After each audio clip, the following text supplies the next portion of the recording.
Starting. Anybody interested in Huh? Yeah, go ahead. Good. We're gonna pair. We're definitely gonna pair up. manipulation.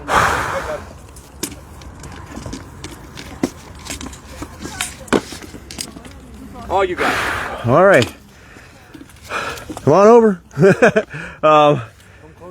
For those of you that tuned in yesterday, we did a class yesterday. It was kind of basic. Today we're going to do a little bit more advanced class. My name is Kurn. I'm from Trimaris. Teric, I'm also from Trimaris. Transplant a little bit, but he's Trimarian now. So the title of this course is Combat Deception, and so a lot of ways to achieve that goal. And so hopefully today there's something. If you haven't incorporated deception into your fighting, I think it's something you have to do. And there's different levels of it, and there's different ways to do it. But the best fighters have some form of deception. And so hopefully it will inspire you to add some of that deception to your technique. You're great. Your shoelace is untied. Yeah. So there you go. There's deception for you. I like that. And the reason why deception work is because, we're not professional athletes, but even professional athletes make mistakes. All right. So come on. What's your name again? You don't need to show. Just come here for a second. All right. You watch football? No. You don't watch football? Well, you know what a person who's trying to cover. You ever played in the Sandlot, whatever? No. Okay. Well, let's say if I go this way, and I'm a receiver, and I'm going deep, right? You have to respect that, because if you stay there and I leave you, it's a touchdown, right? But the idea is, I know the person has to respect that move. So if I go this way, boom, right? That's what deception does for you. You have to respect certain things. And if you don't think I'm going for that leg shot, and I do, I get it, all right? So you have to do that so I can do something else, right? You have to protect that leg.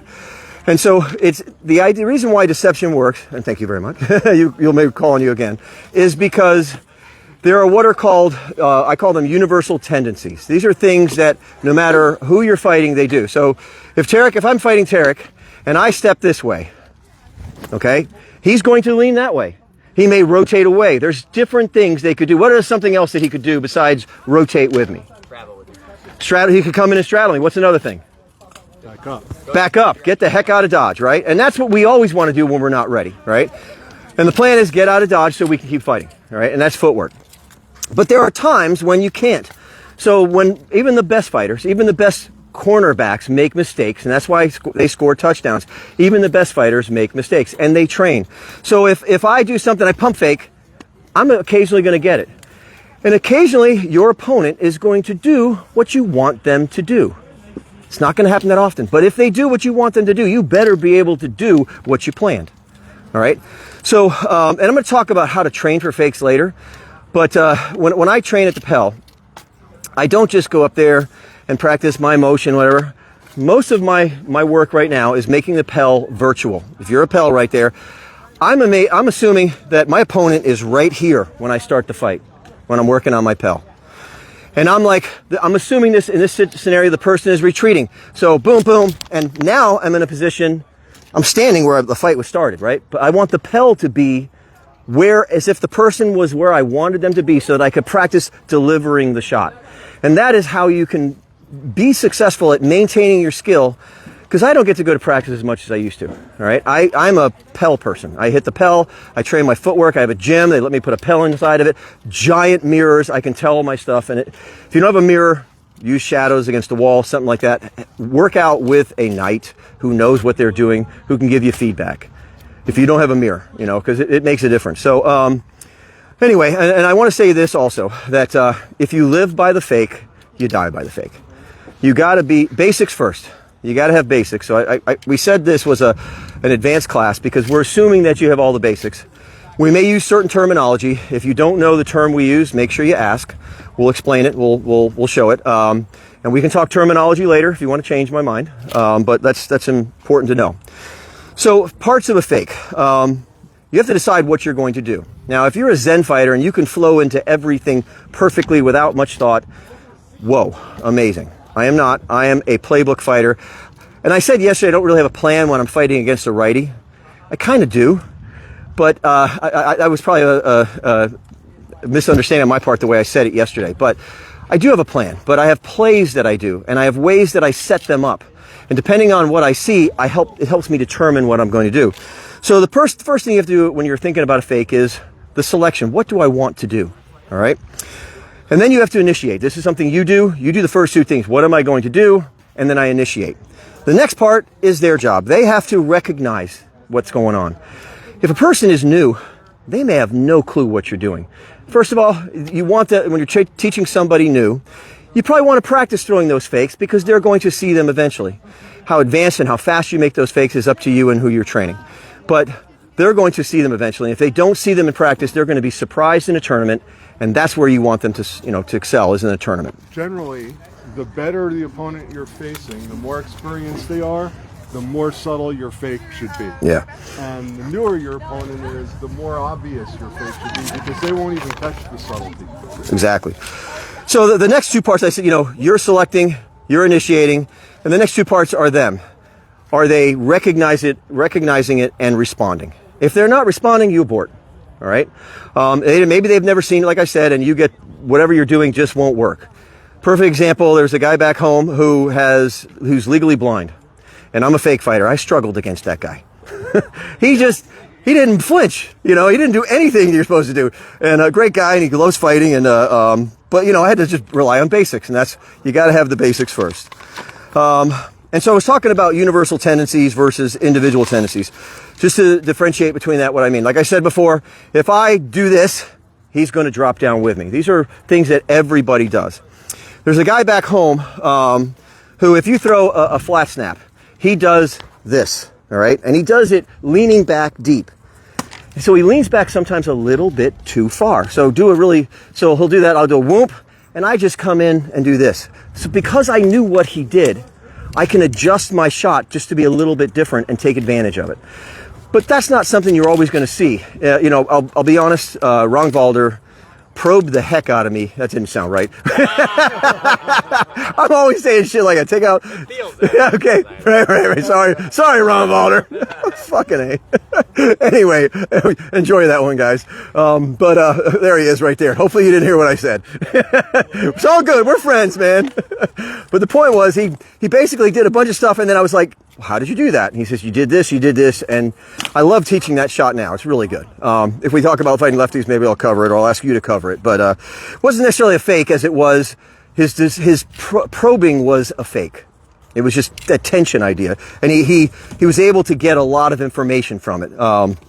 Anyway, so the fakes you do, like Teric was saying, at different ranges. So they're at A range. A tiny fake is great, right? You don't even have to move your sword, but you can get away with just doing a sword pump, right? You can also get away with just a body fake, right? In B range, a lot of things work.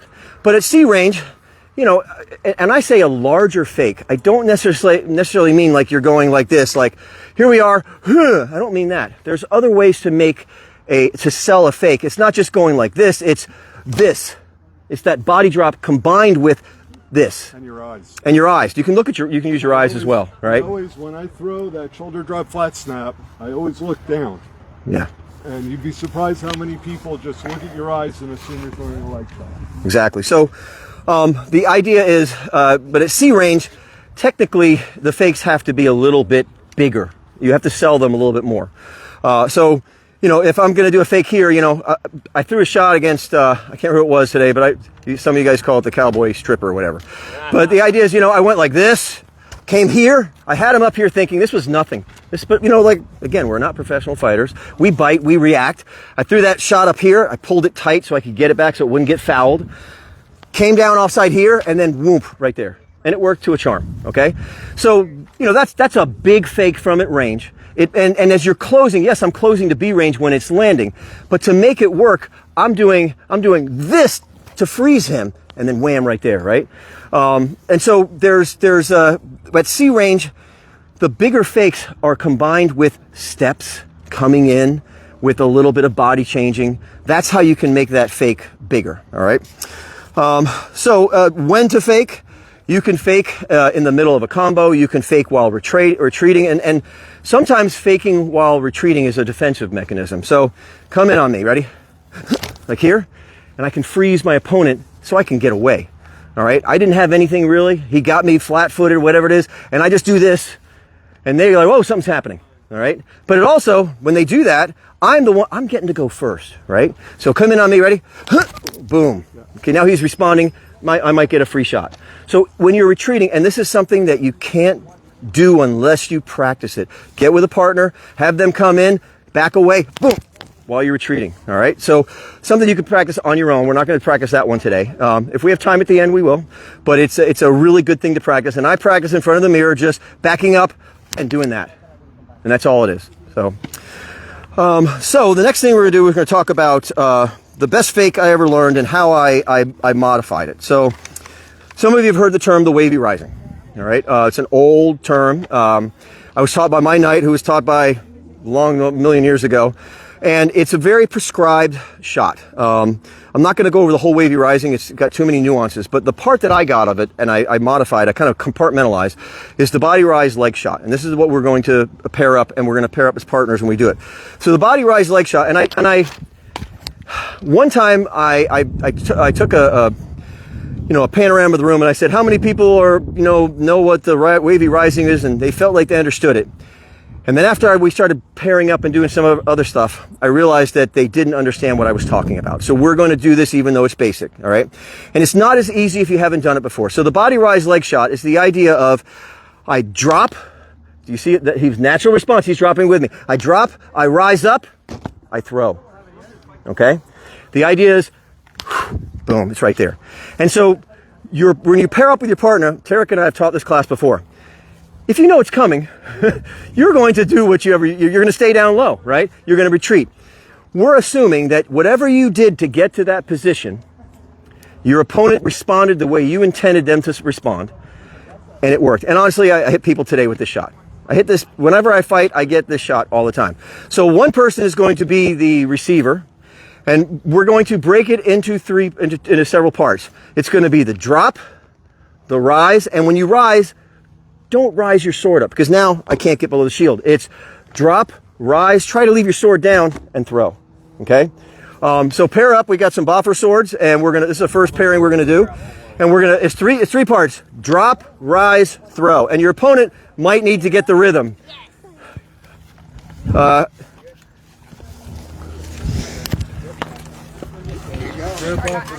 Thank you, sir. Yeah. And if you have a shield, great. But your opponent can mimic the shield, with their arm. Yeah, with their hands or arm. There's another boffer if you need one. Another bobber over here. Here, guys. You want a bobber? No problem. I assume you use this shot. Here and there. Yeah. Here and there. Not as much. It's definitely a B range shot. Yeah. But you know what? I get people all the time with it. Yeah, I've seen you get people all the time with that shot for sure. Yes, all right. I'll be fine. So who's throwing first? So I guess You'll throw first. All right, so when she drops, you drop down with her with your shield, whatever. Now you rise up and throw. Exactly. So it's boom, boom, boom. And it's the better you get at it, it's going to be boom. All right? So you got to respond. You got to respond. If she thought I would let her go several times first and then switch it up. Yeah. You guys want my sword or no? No. That's okay if you're not moving. Great. Yep. So your Patrick is a little bit farther away. Let's assume that you're just right there. Fine. Okay. And when you're doing what he wants you to do, right? When he drops, you drop with him. When he comes back up, you raise up with him. And then it has to be thrown not at an angle. You still want to keep your hands lower. So boom, boom, boom, like that. Try it. Let's do it slow. 3 parts. Drop, rise up. There it is. Yep. And if you have to pay attention to the edge of the shield, make sure you're getting around it or underneath it. So try it again. Let's do it slow. 1, 2, 3. Oh, that felt good. Luckily, we're playing with boffer swords. Let me step away this time. He hit me. Try it again. 1, 2, 3. 1, 2. That's it. And then you trade off doing it. You can, but this one doesn't require it because it's faster. A wrap is a little bit slower. It is a better angle, but you can do it. So this time, as you want to start throwing that shot, as they're still riding. Otherwise, if they already have some both rising. That's much better. See how you're all the way up. Right? Now to get the timing so that you're like, here I am, and you're like right at the end of your rise. Not this. Right. Yeah, a little behind. Yeah, like 80%. Yeah, a little bit. There we go. Sorry. No problem. Okay. Really hard to change. Good. Ready? Yeah, a little bit. That's it. Yeah. Much See better. where it is. Now there's one thing you can do. Yep. Okay, so face me, watch this. So let's say I go like this, I'm gonna go even further up. even further up. Yeah. And but my hand is low. So I go here. But see, it's Boom. just the sword tip Yeah. that came up. The hand Yeah. still stays. Yeah, my hand stays low. Hey, oh yeah, here's another level you can add to it. Come here for a second. So here's something you can do this to make it a little bit more tricky. So let's say we're doing the same thing, but you're adding a little bit of sword positioning, okay? So you drop down, rise up, and you see what I did with my sword? I didn't move my hand up. It was boom.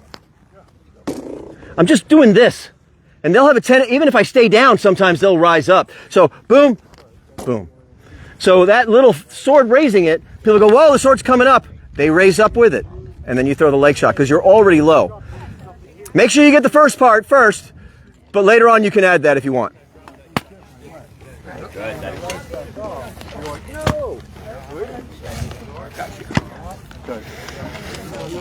All right, let's see you do it. Here's right. That's it. You haven't been a fighter. That was good. You added footwork. He added footwork to the side with it. It was good, man. Yeah. Okay.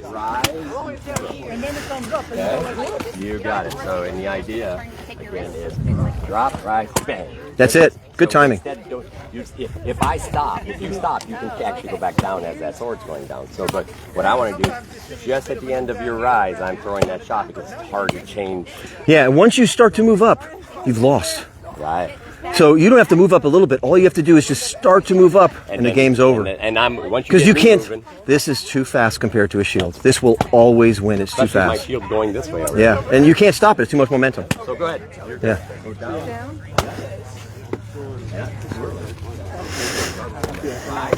Little longer. So you're doing that, right? And then there you go. Not bad. Once you guys practice together. Okay? Back and forth. All right, we'll give you about another minute before we move on.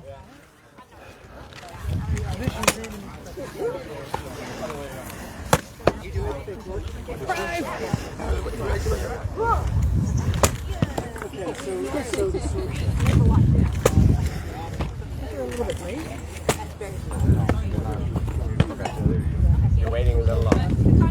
You're all the way up. Yeah, his hand went way up. You got to keep your hand down low. Coming up. So relax a little bit more. Let your body fake him out. Think about right at the end of your rise, you're throwing. Rise. That's it. Much better. Much better. You see how it's closer? Yeah.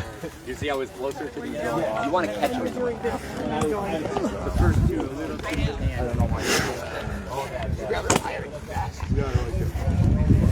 Just smooth it out. Just a little tension on the fingers. Where your legs stay down. I go down, drop it. Ha! Use that to I think they want you to catch the person as they're like, okay, so I'm waiting for you to coming on. We don't do it, right? Oh, I see. Our hard swords right. All right, let's bring it in. That was good. Let's bring it in, and let's first, before we move on to the next one, I'll be honest. This technique right here is the basis of my fighting. It changed my fighting. It made me start thinking about mechanics and body fakes, things like that. So it's really important to my style of fighting. You don't have to love it, but it will give you some success if you get used to it in some degree. Any questions about it before we move on? So Just like a note, because we didn't categorize. There's really like 3 things that you use in deceptive fighting. Three. You either fake with your sword, you fake with your body, you fake with your eyes. Some fakes use a combination of all of them. Some only use one of them. right, and I take it a step further. Teric and I have discussed this a lot, and I'm starting to see his point, but I still categorize a lot of fakes as smooth or hard. Harder, where meaning I consider this what we just did, a hard fake. I have a stopping point before I throw the shot. A smooth fake, if you saw me fight earlier, I mean, Louis, it's kind of cheesy, but basically, you know, woo, boom. I've never stopped my sword, right? You double loopy loop, you know, it's fun to do. It works once against somebody, that never works again. But, you know, I consider that a smooth flowing fake or whatever. So I may use that terminology as opposed to a hard fake. So the next thing I want to talk about is pump faking. So most of us know this, you know, you pump low, you go high. You pump high, you go low. I want to talk about lateral pump fakes. All right. So this is a little bit different. So if I'm fighting, I need to take my hat off. Sorry. For this one. So if I'm fighting, and if I have my sword here, and I go like this, all right, and most people think, okay, they haven't connected there. Of course, I'm going offside, all right, because I've moved my body this way, and I really got nothing this way, right? But you can change this by what I call a lateral pump fake. So I can go, boom, right here, that little pump over here. Now I can go wherever I want to go. So what? And it's not, if you don't practice moving your hand. And you're not moving it far. If you're standing, you're just boom, that little bit.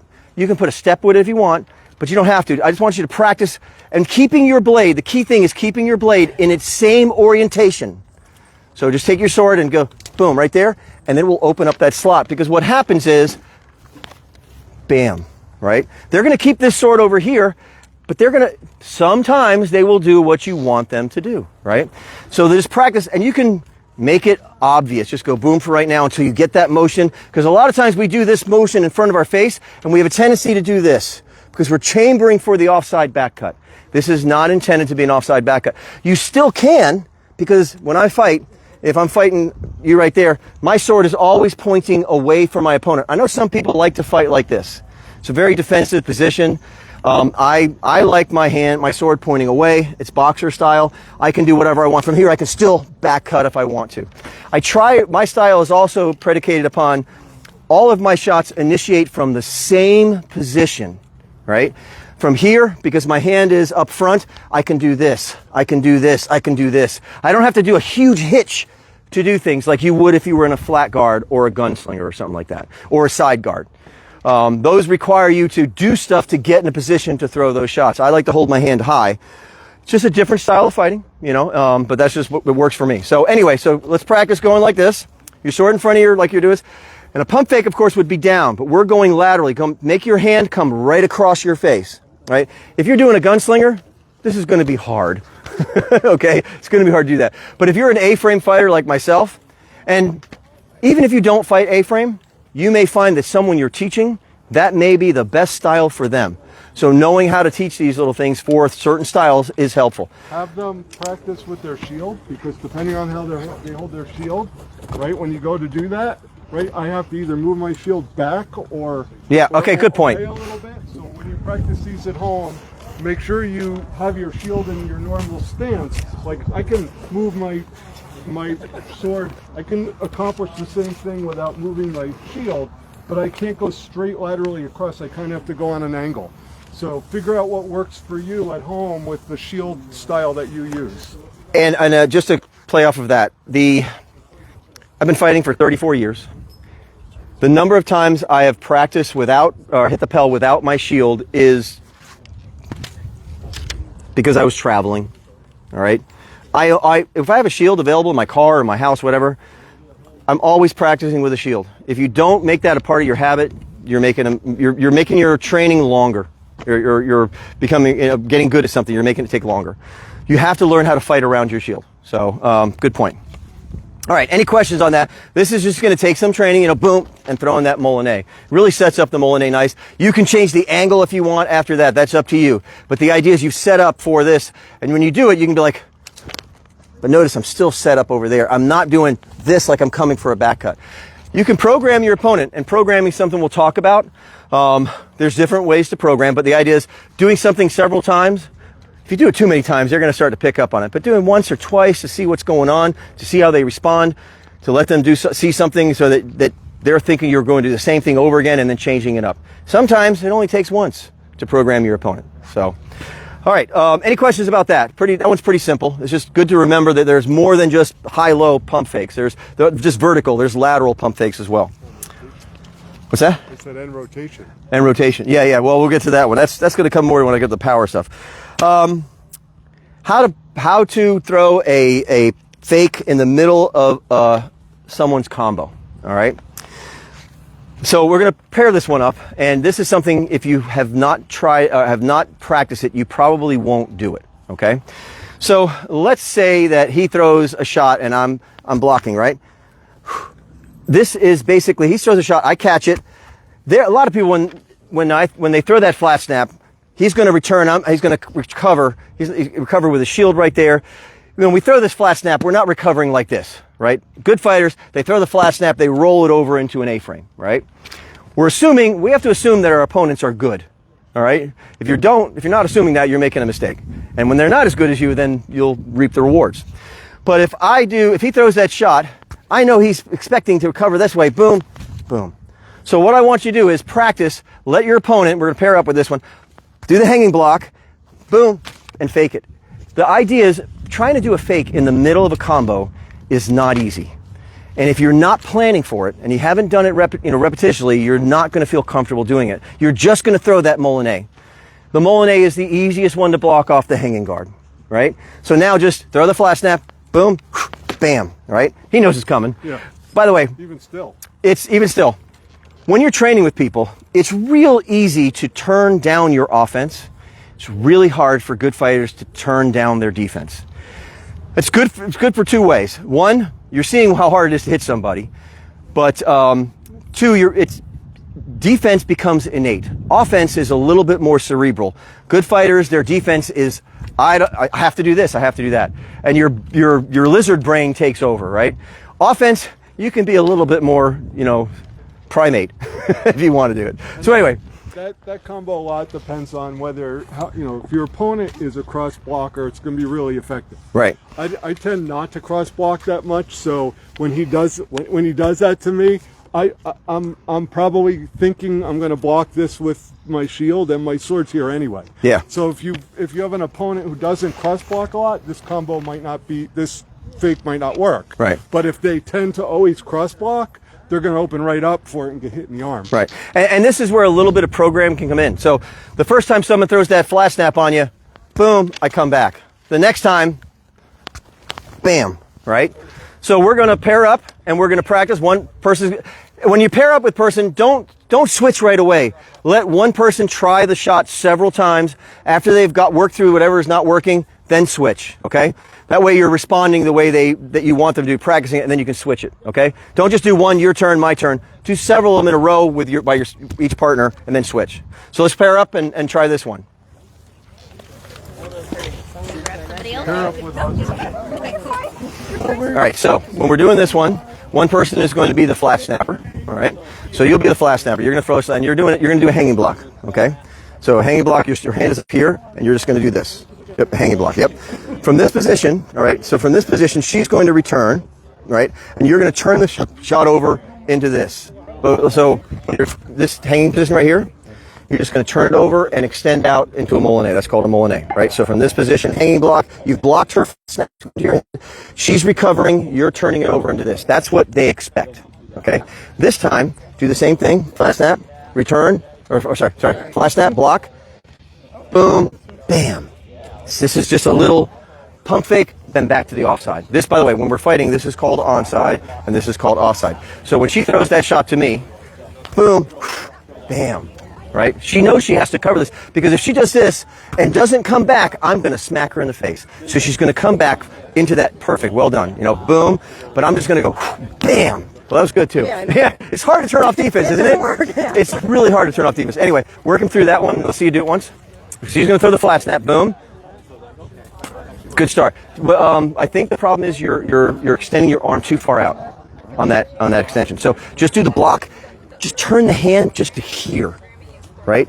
Don't go extend out, because now you have to way far to go. If you just come to here, and all they need to do is see it coming up, and now you can get back over. So just try it again. Do the flat snap, hanging guard, boom. No, see, you went too far. Watch what I do. Mirror what I'm doing. Throw the flat snap, boom. I'm going to right here. It looks like I'm coming there, but I'm stopping here so I can come back. All right? So don't extend out. Just come from hanging block to right in front of your face. Let's try it. Now yes, perfect. All right. You have to bring it over. One of the things we were talking about over there, when you're doing the fake, Yeah. don't extend too far. It's just hanging block to the center point. Center point. That's Center what point. we're trying to figure out is like The center where- point, how the center far are point. we supposed to come? All right. Because we don't want to go too Oye, oye, something I forgot to tell you that will make your life easier. I'm seeing this in several places. When you're doing the fake Molinet, do not extend. Come here, Roisin. Throw the flash snap on me. Boom. I'm not doing this because then I'm never going to get it back over, right? I'm coming to the center point. Go ahead, ready? Boom. Bam. Okay? I'm coming. This is good enough for a good fighter to respond to that Molinet. They have to take it seriously, right? The universal tendencies are when I do this, they're going to raise and they're going to bring that over. And then from here, I'm in my center point. I can go anywhere I want, but in this case, I want to go back this way. So you do the hanging block, come to the center point, boom. You can also practice, just to make sure you're doing it correctly, is practice doing this a couple times. This is part of the programming. Bam. Okay? And that's the chess match of this fight. So come back to the center point. It's hard, isn't it? Well, I don't block that way, so trying to. How do you block? A shield block? I shield block. So there are, listen, the shield blocking is excellent. Never going to tell you not to do it. There are times when, if you, basically, when you do a hanging block, you can see everything that's going on. You don't lose visibility. When you're shield blocking, you're losing a little bit of visibility. So when you do a little bit of a hanging block, you're keeping your visibility, and now you're primed. Yeah, I'm not opposed to adding it. It's just trying to redirect. You're right. It's different. It's different.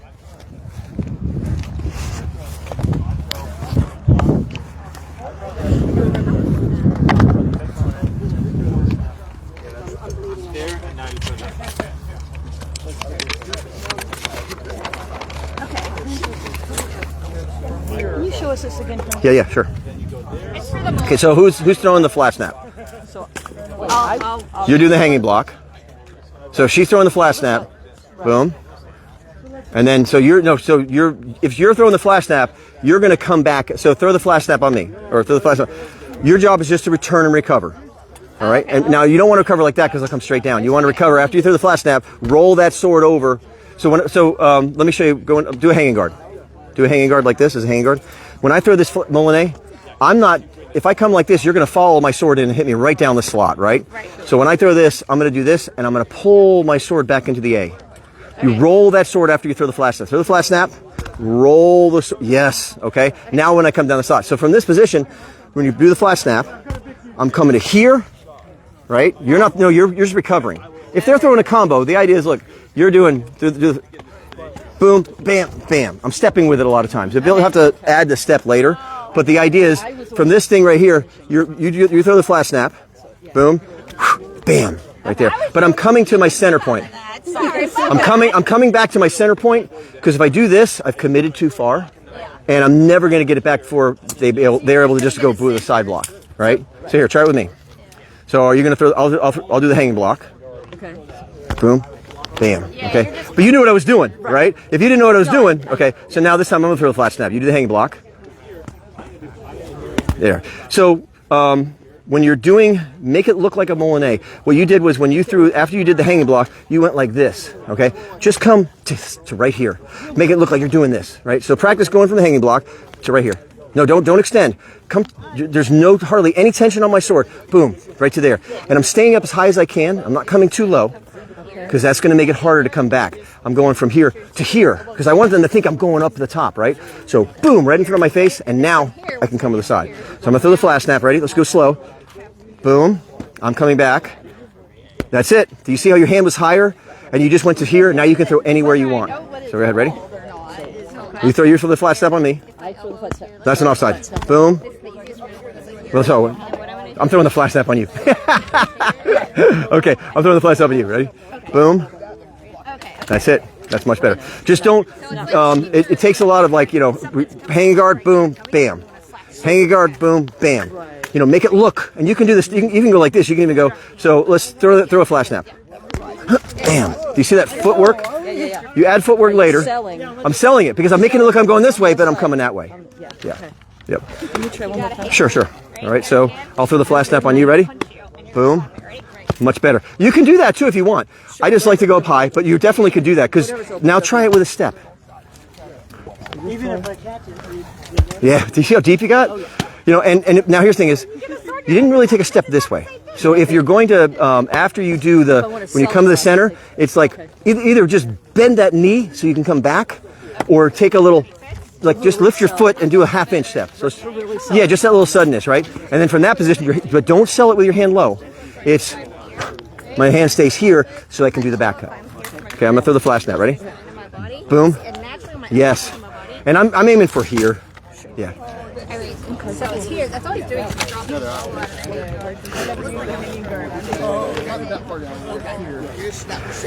All right, Austin, let's see it happen. Come on, let's see us talk. Do it with me. All right, so throw the flat snap. Bam, okay? That was a good block. Yeah, you knew what I was doing. Okay, so now it's your turn. I'm going to throw the flat snap. Boom. Fucking perfect. Perfect, man. Really good. Now, the reason why it's good to step the way you did is because the combination, if somebody's doing this and this, you might be in trouble. But by stepping past it, you know. Stepping through, and then I just go around. Right. Close it Yep. up. Yep. Yep. Hey, it's really hot. We're going to give you about 30 more seconds to work on that, unless somebody says they need minutes. What's that? So when I'm throwing, you throw at me. Go ahead. And I come here. Yep. I'm moving my hips. And then I got to rechamber. No, because you're here. Okay, so I'm here in the center. Okay, so throw the flat snap on me. Boom, here. I'm basically coming to this point right here. Okay, so now I'm basically ready to do whatever I want because I've dropped and I can stand up in the cylinder. I'm gonna talk about the cylinder later. This cylinder allows me to gain angular momentum. So when I do this, because if I just go like this, there's no power. But if I'm here and I go wham, I get more power because I can push harder. And if you need even more power, you can bring your elbow into your side. Yeah. Okay. And then throw it. Or if you want, you can come down the slot too if you want. It still looks like it's going to be a Molinet. Instead of out here, it's in here. Yeah. And it gives you a little more room to travel. If you don't want to necessarily bring it too low unless you're trying to target that. I like to come to right here, but the idea of coming to right here, I'm coming right to no lower than the bottom of my bottom of my chin. Tucked to his body. Yeah, from here. Right, that's keeping the sword close enough to his body that it'll have enough travel to get power. And I can go anywhere. Technically, when I go like this, boom, I can do this if I want. I can do this. I can do this because I'm in my center point. I realize why you never do that against me because I don't cross block. No, but it works against a lot of people, and I don't do that often. I just do it as a response. It's kind of cool. Them through. It's a great shot, yeah. All right, let's bring it in.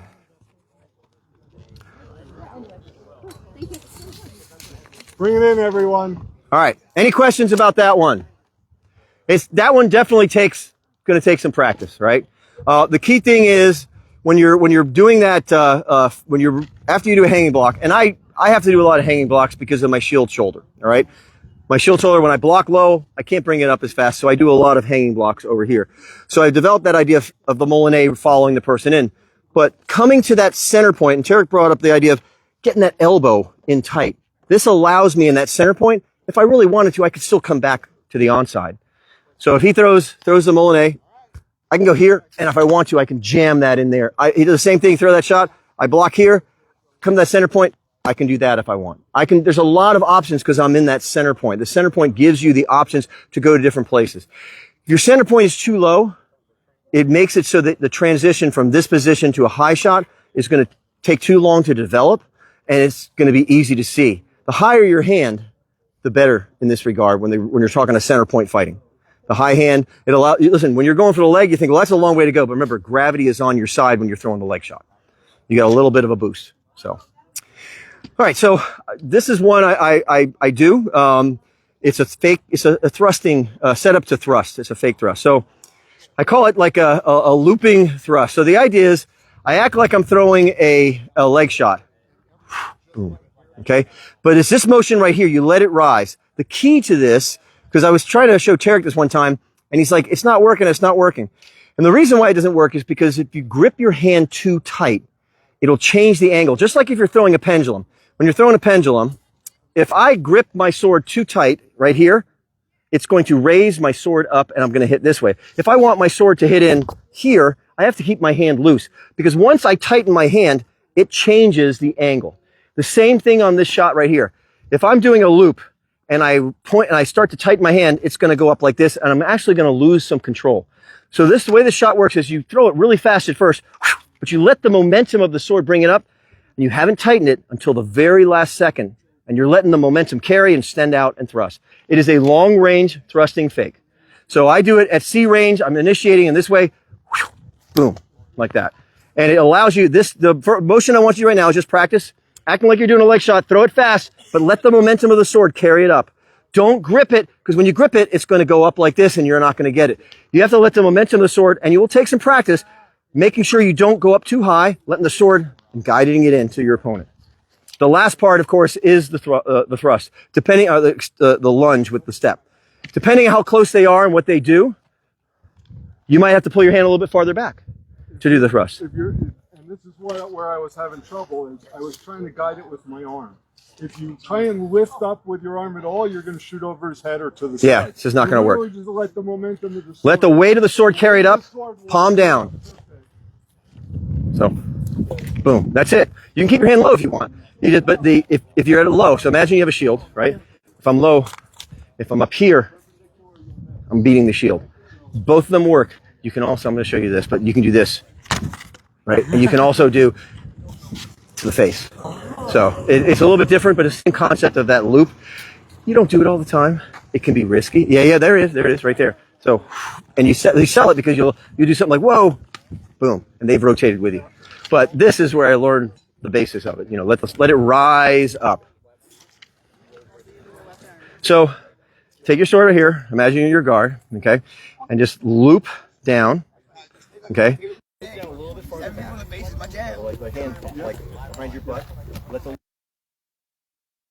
Rise up and extend out. Okay, so when I'm doing it, let's follow my palm, okay. So here we're side by side. I'm throwing it. I'm looking like I'm doing a leg shot. I can even take a step I want, but I'm not going like this. I let it come down, stop, and let it rise up into it. So, boom. And I'm opening my hand at the top. Boom. Yep. So you're still doing this. It's palm. Sure. Let it palm down into the thrust. Yep. So you want to come to this point to extend. If you go like this, you're going to be extending too far out. Let the loop happen here, depending on if you're stepping. So if I'm here, I'm going to probably take a step, right? If I'm here, I'm going to go boom, and I'm not going to take the step. I'm just going to let it happen. But notice I can make the loop happen a little bit farther out when I'm stepping in, but because I'm stepping in, it's still happening right at my hip. Okay. And that's because you have to sell the leg shot. You have to make it look like it's a leg shot by bringing it down to your hip.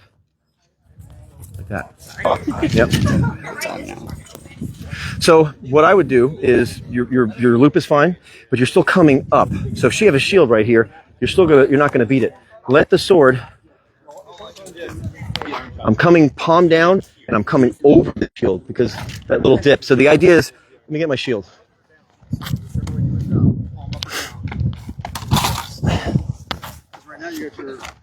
So you hold the shield, okay? So if I'm fighting you, it's going to be, and I'm assuming you're going to do what I want you to do, and sometimes you will. Boom.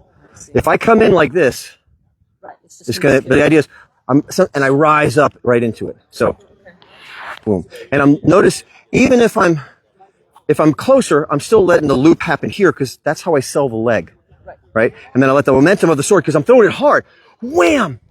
And it goes really slow, just slow motion down. But if I'm stepping in, it's still happening there because I've stepped up to it. I may have thrown it out there, but my body's catching up to it, and then I'm coming up to it. So let's try it. Here, I'll do the shield. Okay. Yep. You don't want to. You can do that. I was showing him. There's a way to go. Boom. We're not doing that yet. We're going over the shield. Yes. Palm down. Exactly. You ready? Yep. And let it flow. Yep. You're doing something down there. You're doing something with it. I'm not sure what you're doing. Let me see it again. I wonder if it's the loop. Okay, so the way I'm letting it happen is I'm letting my hand do this. And maybe I'm even... That was it. Do it again. Yep. And get that hand up high. That was it. That was it. Yep. So now try and take it. So I do this almost at C+ range, almost out of range, and I come in with it. There you go. You have to practice accuracy. And once you figure out this control to get to this part, you can do it in tight. You can do it extending out. So, but it's a good extension fake.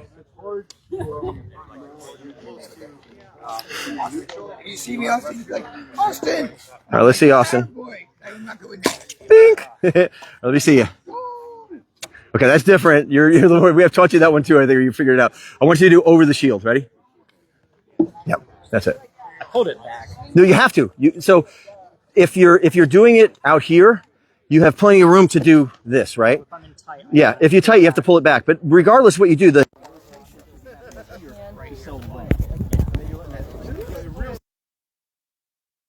my hand down low, right to there. Like you're throwing Almost. Out. Yeah, that was it right there. Outside is out. Yeah, You're going out.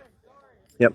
And I can also go boom, boom, because they're going to rotate and they're going to peak. And even if they do a hanging block. So watch what happens if you do this and I do a hanging block. Go ahead and do it. Do it. You're still going to, I'm like, I might block it if I'm lucky. It's just, there's a good chance I'm not going to make it, right? Right. Yeah. So. Yep. Also think phase two, if they tend to when you drop it, you coming up.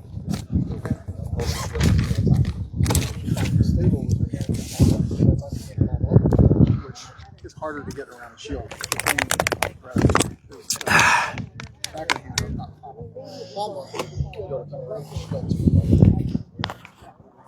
Yeah, your angle's changing.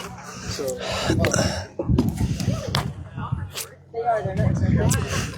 Actually, if you do rapier or cut and thrust, it's got some potential in there too. You guys do all kinds of stuff. The idea of like, oh, if you're doing cut and thrust, this right here, boom, you probably do something similar. All right, let's get about 30 seconds and we'll wrap it up and move to the next one. We'll do a little Q&A on it.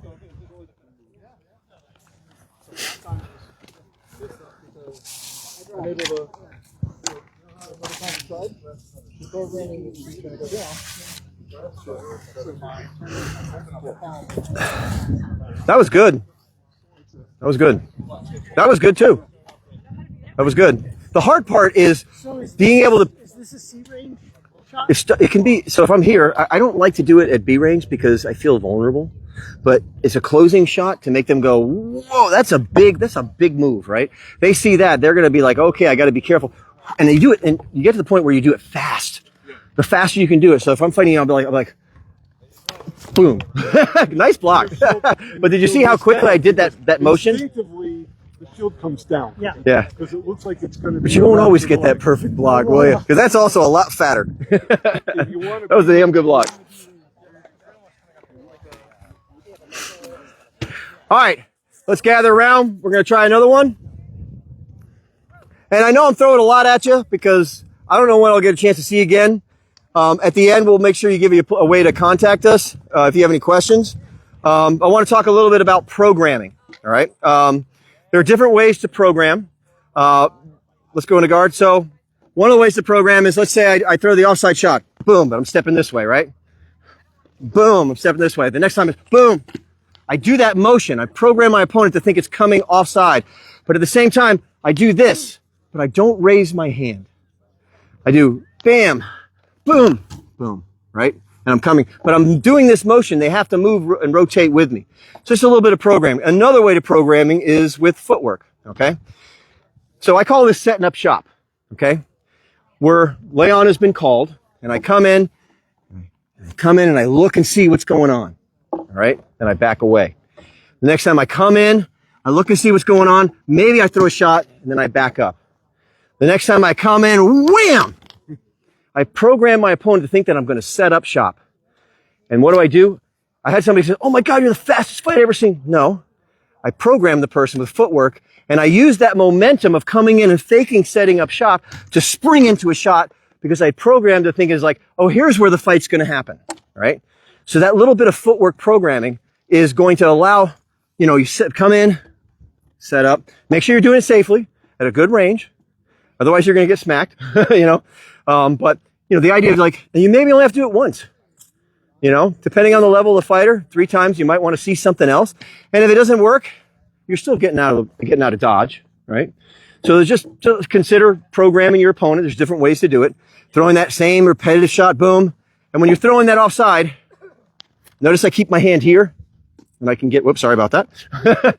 You can get the hand lower, but just by doing that offside shot right there. Another one, very similar is, and we're going to do one more breakout at the end, but a lot of things I want to just show you. So, I'll talk later about, we'll talk about it now, center point. I talked about center point, coming to that center point. The center point gives you options to throw shots. If I'm over here, for me to throw an offside shot, remember this is onside, this is what I call as offside. That's for me. Left-hander, it's different. But the idea is, if I'm over here, for me to throw that offside shot, it's going to take a lot of development. They're going to see it. But if my hand is in the center and I do something like, right, I'm back here, they've responded, I can do stuff. The center point gives you options to throw shots. I can go, boom, boom. That center point gives you the option. And also when I'm doing the center point, I'm doing a little bit of a drop, right? Because they see that and they respond. And from that position, now I can raise up into a shot. So the center point gives you a lot of options. Let me double check, see what the next thing I wanted to talk about was. Okay, hiding your sword. My knight does this a lot. There's a guy back home named Fernando, Sir Fernando, who does it. He just says he doesn't do it intentionally, but when I'm fighting him, I lose track of his sword, and he just does a really good job of hiding it. So we're going to go slow, and I want you to respond, assuming that my opponent can't get away, okay? Maybe I'm at B range. When you're at B range, you should be able to reach your opponent regardless of what they do. Maybe they'll block it, but you should be able to throw a shot that is scary to them. So I throw that offside shot. Most people, when you bring that, I take my hat off. Most people, when you take the, do that behind the head return, if I throw this, right? Most people will, when you throw that and you come around, what's really good about this is as I do this, I've got great visibility towards my opponent. I've got good coverage. I'm coming down like this, lifting and trading this to block with my shield and coming down there. And notice how he rotated, okay? But you can do something like this. You can go right there. That little bit of change. So you can program your opponent this, and they're going to block it. That's great if I want. And all I got to do is turn a little bit. Bam, right there. And he's exaggerating. I don't need that much. You could tell I didn't need that much. That's a little bit more advanced. You got to learn the flowing. But if you practice in front of, practice hitting the pel and returning to this shot, eventually you can get to this and throw that. And all they got to do is bring it to here. This is what we used to call old castle, right? They used to fight like this. Where the heck is the sword? Basically, you're returning to an old castle position. You can throw anything from this position. Boom, boom. You can even incorporate the body rise leg shot that I showed you before. Boom, right? All those little things by hiding that sword. And so there's a guy by the name of, there's a king in my kingdom named Teric, and he's got this shot. If you've ever faced Teric, you've seen his amazing thumb lead. And so every time he does it, I go like this, and he hits me over here. So I have a response. My response is, when he does it, go ahead and throw the thumb lead. I'm just going to close my eyes so I don't bite. I'm going to close my eyes, and then I'm going to do this and catch this, and I'm just going to throw it. I don't know what I'm going to do against that guy. He's so good. But the point is, there's deceptive shot. It's a deceptive shot. He's throwing that thumb lead. He's getting over here, so you rotate, and then he's doing this or hitting you everywhere. I'd rather hit me in the head, but I'm not bad, so he has to really go for it, and he hits me in the body, and it hurts, and he's really mean, and he's our king, and I love him. So anyway, all right, let's see what else we got. Any questions about that? So we don't have time to go over everything. It's hot out here, but and I'm not going to do a breakout for that one. But if you see something, maybe it'll click, and you can always reach out and contact us. Let's see. Sword. So I want to talk about power. So when you're doing fakes and you're doing misdirection, you're moving this way, you're throwing the opposite way. I'll do this, stepping this way and throw into the back cut. You're moving away from where you're throwing. All right. So sometimes you're going to be worried about power, and we always have to think about power. You got to remember armor works, all right? and it's intended to work, and we're only hitting each other with sticks, and it stops big, heavy metal weapons, right? So armor's going to work sometimes, and we have to give our opponent the grace that, sorry, it just didn't hit right, right? But we also want to increase our power so that when we hit something intentionally, it's going to work. So the first thing I want to tell you about power is basics. If you don't have a grasp of the basics, you're in trouble, all right? That's the first thing. The second thing, which I spoke about, was center point. Now, I didn't really talk about how to get to the center point, but when you get to that center point, notice it's, boom, I'm getting into a balanced position, okay? And I call this is related to what I call the cylinder. So when I'm fighting somebody, you can just go into guard, okay? And I throw a shot. If I'm just standing right here and I throw the shot, okay? Made a lot of noise, not a lot of power. But if I drop, oh, you're okay? Sorry about that. But if I drop and I swing, I'm going to get way more power. And the reason is because of angular momentum. I'm creating a cylinder. You know how like when you're riding a bicycle, if you're going really slow, you can easily fall over. People ride unicycles, they constantly do back and forth, back and forth, back and forth. All right? I'm being a little science nerd right now. Okay, I'm a science teacher. You get that back and forth, right? That creates angular momentum that when you get moving on a bicycle, you can't just make that fast turn. You have balance, right? So by me going up and down in the cylinder, I have created a momentum that I can push off. If I just go like this, you know, Newton's third law for every force is equal and opposite force, right? So basically, boom. But if I drop, I've created angular momentum that will resist against my shot so I can drive everything into it. The same thing if I'm here and I pop up, and if I just go like this, but if I drive up and throw that shot, I've created that momentum that I can work off of to increase my power, all right? So I call that the cylinder, and the center point allows me to get into that cylinder so I can throw the shot the way I want to throw it, okay? The 2+1 rule. Okay, this is something I developed after a meeting, maybe a little before Teric, but he definitely emphasized it. We have a video group where we send videos of what we're doing to each other. And I was like, how about this? Okay?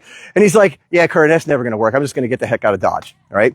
So there's, you can, paralysis by overanalysis, I call it, or whatever. You know, don't get too fancy. What I mean by 2+1 is 2 moves, 1, 2, throw a shot.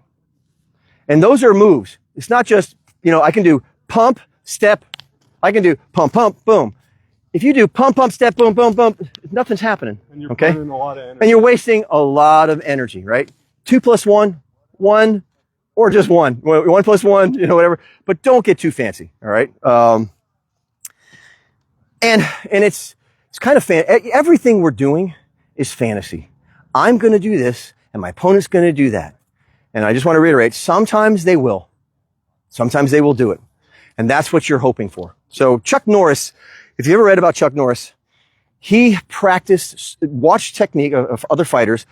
And the reason why he won was because he practiced a certain technique over and over again just to beat that one person.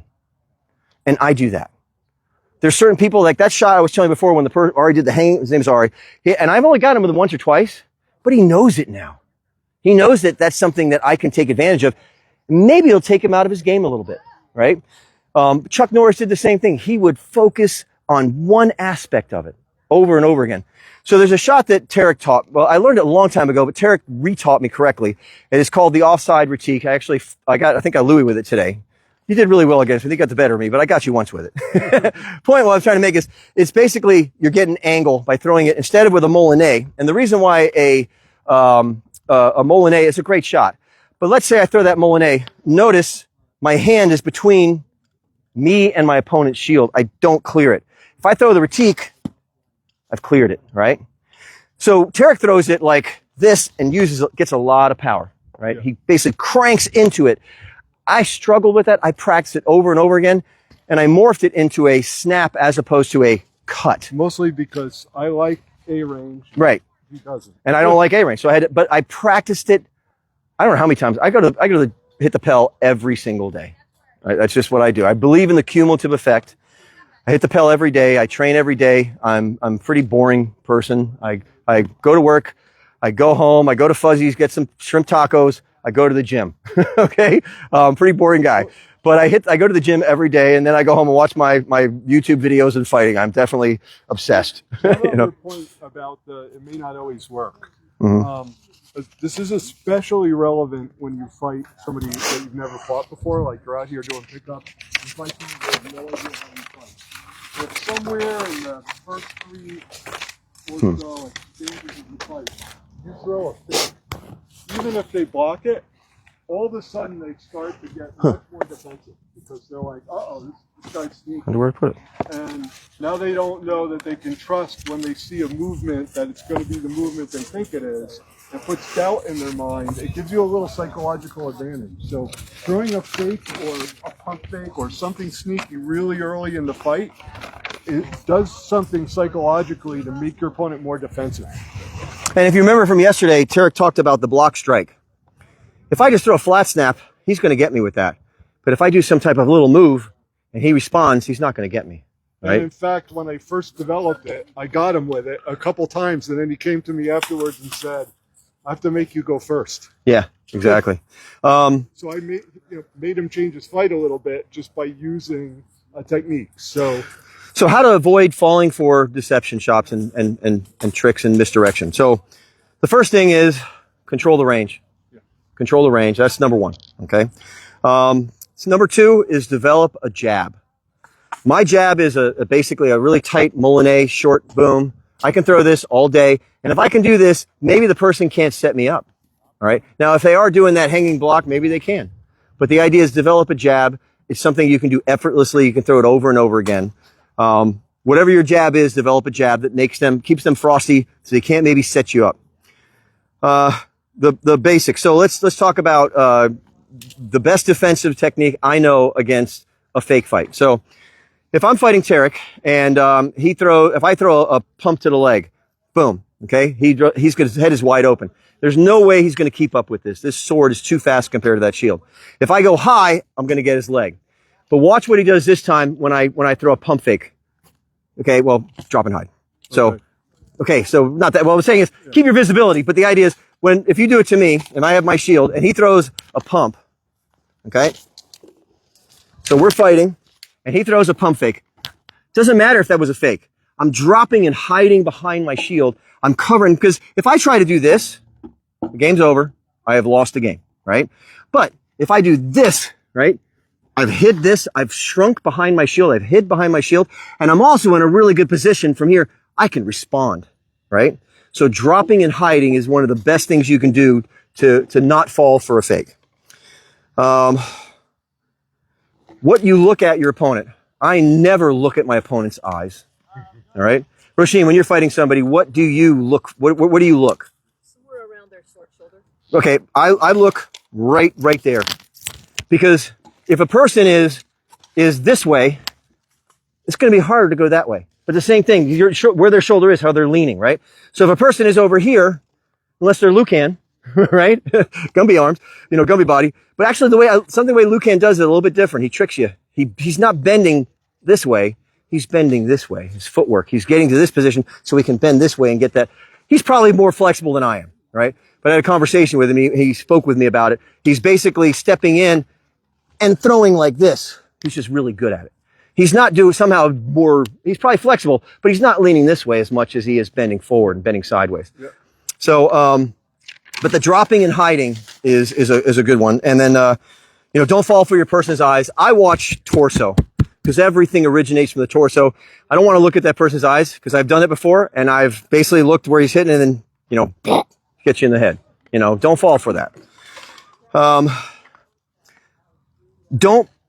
Don't get tunnel vision on throwing a shot. It's more important don't prepare to fight, prepare to move. Comes back to range. Prepare to move. You should always, your first thing you're doing should always be about being able to move. That's another way to stop it. And the last thing I want to talk about before the end is how to train for fakes. Number 1, drill partner and get some boffer swords, because no one wants to, in order to do these things, you got to practice full speed. And no one wants to get hit offside body with a rattan sword over and over and over again. That is not fun. Get some boffers so you can practice full speed. work on your calf muscles, work your whole body, but calf muscles give you that suddenness, all right? So work your calf muscles. When you're training it, you know, some of the stuff I did looked really smooth. I've been doing it for a long time. Compartmentalize it, break it down into parts, and you will get smooth. What's the old saying? Smooth is fast, fast is smooth, or how do you say it? Slow is, no, smooth, fast is smooth, smooth is fast. One of those. It's like that. And if you Can't remember exactly. If you're struggling with a particular thing, go to one of your mentors and have them watch you do it. We do that with each other all the time. Yep. He tries to teach me a shot. I'm not getting it. He'll sit there, watch me do it over and over. Sometimes it's something really subtle. You're squeezing your hand at the wrong time. You're developing the rotation at the wrong time. A good mentor, a good teacher will pick that up. I do the same thing for him when he's learning a shot from me. So sometimes you just get stuck. When you get stuck, don't be afraid to ask somebody for help. And that was basically it. Use mirrors. Use mirrors. That's also superb. I use them all the time. But other than that, I think that's probably enough. It's hot. I really appreciate everyone coming. I had did anybody find a little square piece of paper with a QR code on it? I don't know where okay, yeah. If you would, be so kind, I'm going to pass those out. And whenever you have time, if you would give us some feedback. In front of the camera so they can see it. Okay. Ready? Thank you so much. Thank you. Hope you got something out of it. Yeah, okay. You got one yesterday? It's the same one. It's just got which class did you attend, so. Thank you. The plan is to get some Need one? and then hang out for the next class. Fun. See you soon. Oh, that's right. I forgot they have the mic. I should go get the mic.